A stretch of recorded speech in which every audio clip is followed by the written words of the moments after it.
Salah satu bagian penting di dalam perubahan adalah leadership. Bagaimana kita bisa berubah kalau faktor leader sangat menentukan? Seperti apa seorang leader bisa membawa timnya dapat berubah dan dapat lebih baik lagi?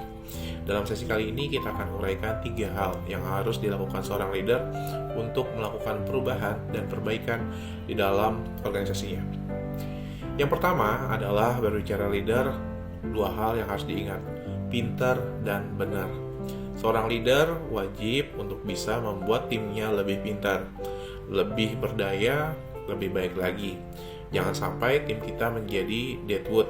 Jangan sampai tim kita hanya bekerja itu saja. Teruslah bertumbuh. Jadi PR pertama menjadi seorang leader adalah membuat timnya lebih pintar. Yang kedua adalah benar. Benar dalam di sini adalah kata benar, kata-kata yang mengkiaskan mengenai pada jalur yang tepat, memastikan bahwa arah tim sesuai dengan target perusahaan, arah tim sesuai dengan target organisasi. Sehingga dengan pintar dan benar, kita sebagai seorang leader memastikan bahwa pertumbuhan tim dapat menyebabkan pertumbuhan organisasi, dan pertumbuhan organisasi dapat menumbuhkan ekosistem secara lebih luas. Nah, bagaimana melakukan perubahan di dalam organisasi? Bagaimana tahapannya dan apa yang dilakukan oleh seorang leader untuk bisa membawa timnya yang sudah bertumbuh untuk bisa berubah dan lebih baik lagi? 3 hal tersebut, yang pertama adalah menetapkan tujuan. Jadi, ketika bertumbuh bagaikan pohon, ketika bertumbuh sudah ada tujuan yang tepat, sudah ada tujuan yang akan diraih. Ketika kita sudah ada tujuan, tim kita akan bertumbuh sesuai dengan tujuan yang akan kita harapkan. Seiring dengan bertumbuhnya organisasi, bertumbuh juga anggota tim kita. Ingat, bukan berbicara hanya bertumbuhnya organisasi, tapi bertumbuhnya juga anggota tim.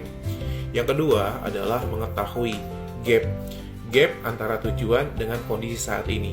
Ketika kita sudah mengetahui gapnya, ketika kita sudah mengetahui jaraknya, kita akan melalui tahap demi tahap sehingga langkah tersebut harus diuraikan menjadi langkah-langkah kecil.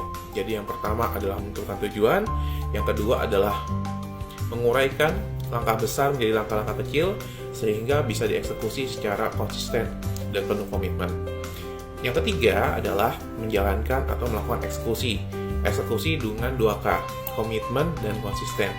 Yang sudah diuraikan tadi pada langkah kedua, dijalankan tahap demi tahap, dievaluasi.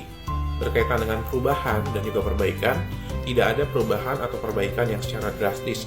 Tapi bagaimana kita melakukan perubahan tahap demi tahap dan semuanya bisa berjalan searah. Sehingga perubahan kita nggak sekadar. Apa itu sekadar? Sekedar ada, sekedar berubah, tapi nggak tahu bertumbuhnya seperti apa. Ikuti terus channel ini, semoga bermanfaat dan silakan diteruskan kepada rekan-rekan yang lainnya untuk bisa menebar manfaat yang lebih luas lagi.